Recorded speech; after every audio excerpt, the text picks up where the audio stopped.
जी students, तो सबसे पहले हम अपने टॉपिक को देखते हैं, उसके बाद फिर हम टेस्ट को वन बाय वन एग्जांपल्स के थ्रू डिस्कस करेंगे। तो चलिए हम टॉपिक को देखते हैं। तो पंक्चुएशन ऐसे साइंस होते हैं जो हमें हमारी राइटिंग में क्लैरिटी लेके आते हैं और हमने उनको उनके यूज़ के अकॉर्डिंग कुछ डिवाइड कर दिया है। लाइक जैसे कि देखें, फुल स्टॉप है, क्वेश्चन मार्क है, साइन ऑफ एक्सक्लेमेशन है, ये एलिप्सिस हैं, ये एंड ऑफ द सेंटेंस पे आती हैं।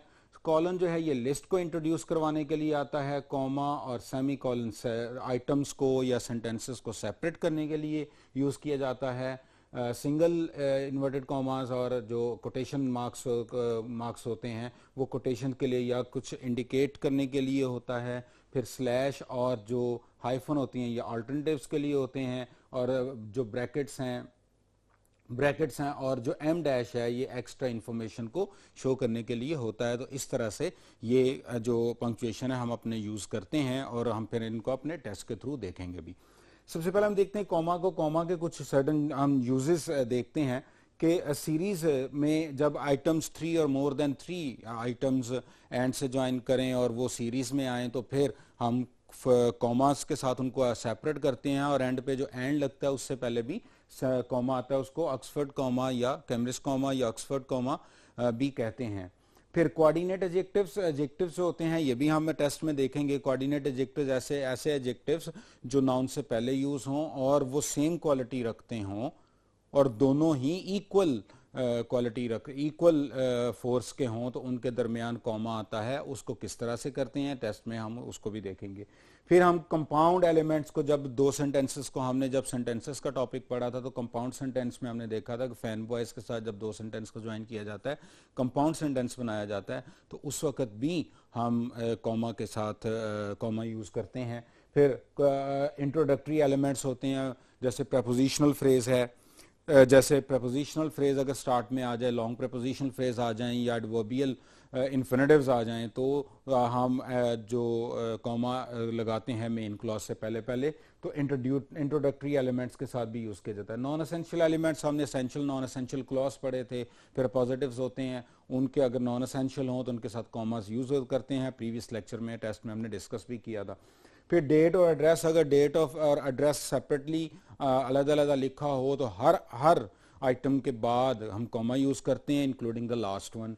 उसके बाद टैग क्वेश्चन होते हैं, कंफर्मेटरी क्वेश्चंस भी इनको कहते हैं, टैग क्वेश्चंस भी कहते हैं कि हमने अपनी स्टेटमेंट को कंफर्म करने के लिए क्वेश्चंस पूछते हैं, तो वो टैग क्वेश्चंस कहलाते हैं। तो टैग क्वेश्चन के एंड पे भी, तो टैग क्वेश्चन से पहले कॉमा यूज होता है और एंड पे क्वेश्चन मार्क आता है। फिर नेम और टाइटल, अगर हम किसी को डायरेक्टली किसी पर्सन को हम बाय नेम या बाय टाइटल हम पुकार रहे हों, तब भी हम उनको जो कॉमा से सराउंड करते हैं, और एक्सप्रेशन ऑफ कंट्रास्ट में भी कॉमा यूज होता है। तो इस तरह से कॉमा के कुछ यूजेस थे, हम इनको वन बाय वन फिर इसके बाद हम अपने टेस्ट के थ्रू भी देखेंगे।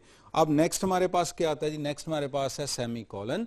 सेमी कॉलन में फुल स्टॉप और कॉमा, इस तरह से ये साइन है इसका, और ये कहाँ पे यूज़ होती है? दो इंडिपेंडेंट क्लॉजेस के दरमियान यूज़ होती है अगर वो फैन बॉय से ज्वाइन ना करा। हमने ज्वाइनिंग ऑफ टू सेंटेंसेस पढ़ा था, इंडिपेंडेंट क्लॉजेस के ज्वाइनिंग है, जब हमने फ्यूज सेंटेंस और रन ऑन सेंटेंसेस पढ़े थे, तो तब हमने देखा था कि सेमी कॉलन से भी ज्वाइन हो जाता है। तो इंडिपेंडेंट क्लॉज पे ज्वाइन करते हैं। फिर अब अगर सीरीज में कोई आइटम ज्वाइन हो रही है तो एक आइटम जो सीरीज में यूज हो रही है तो उसको दूसरी आइटम से अलहदा करने के लिए सेमी कॉलन यूज किया जाता है। इन केस ऑफ कि अगर उस सीरीज के अंदर, उस सीरीज वाले आइटम के अंदर इंटरनल पंक्चुएशन या कॉमा लगा हो।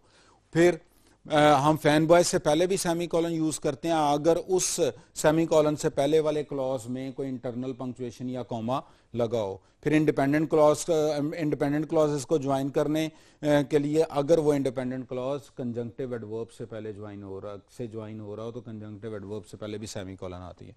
फिर कॉलन को देखते हैं। कॉलन जो होता है वो मोस्टली लिस्ट को फॉर्मली इंट्रोड्यूस करवाने के लिए यूज किया जाता है। फिर दो क्लॉजेस के दरमियान भी सेमी कॉलन आ जाती है, जब सेकंड वन फर्स्ट वन को एक्सप्लेन कर रहा हो या एक्सपेंड कर रहा हो। फिर हम पॉजिटिव, अगर फॉर्मल पॉजिटिव को रिप्रेजेंट करना हो तब भी हम कॉलन यूज कर सकते हैं। और फिर आवर्स और मिनट, चैप्टर और वर्सेस के दरमियान भी हम कॉलन यूज करते हैं। फिर हमारे पास आता है जी क्वेश्चन मार्क्स। क्वेश्चन मार्क में क्या होता है? जब हम इंट्रोगेटिव क्वेश्चन, यानी कि ऐसे एक स्टेटमेंट जिसमें हमने ऐसे एक सेंटेंस जिसके थ्रू हमने किसी से इंफॉर्मेशन हासिल करनी हो, तो हम क्या करते हैं, हम क्वेश्चन मार्क तो क्वेश्चन पूछते हैं और उसके एंड पे क्वेश्चन मार्क आता है। फिर टैग क्वेश्चन के एंड पे जो कि अभी हमने जिस पे डिस्कस किया था उसके एंड पे क्वेश्चन आता है।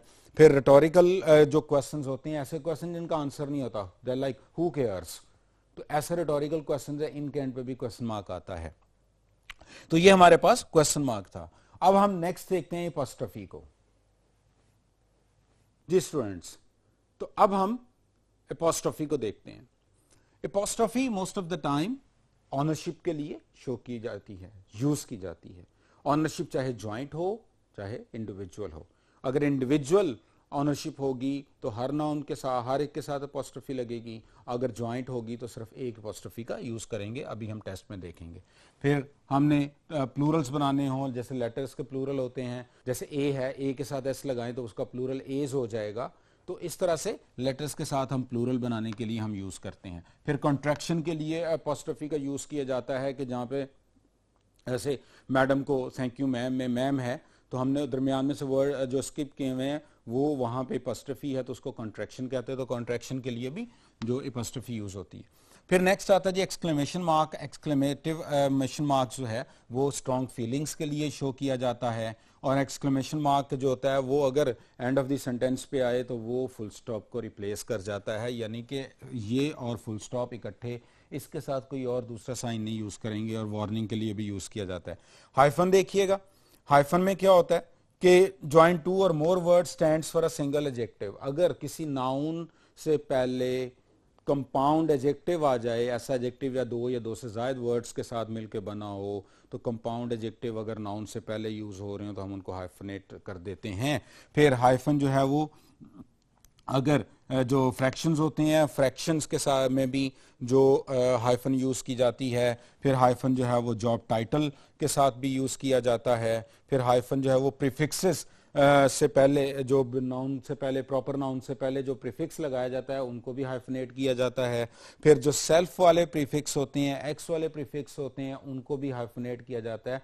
और एक्स के साथ जो आगे नाउन लगा होता है वो कैपिटलाइज्ड नहीं होता, इनफैक्ट इन केस ऑफ के उसके बाद कोई प्रॉपर नाउन, उसके बाद कोई नाउन ना आ रहा हो, तो इसलिए ये आ गया। Hyphenate the prefix ends in same letter. अगर कोई प्रीफिक्स है वो सेम लेटर पर जो एंड हो रहा है और अगला वर्ड भी उसी लेटर से स्टार्ट हो रहा है, जैसे कोऑर्डिनेट है, तो उसको हम हाइफनेट कर सकते हैं। और फिर अगर जो री है प्रीफिक्स, ये उस वक्त हाइफनेट होता है जब री का मीन अगेन हो।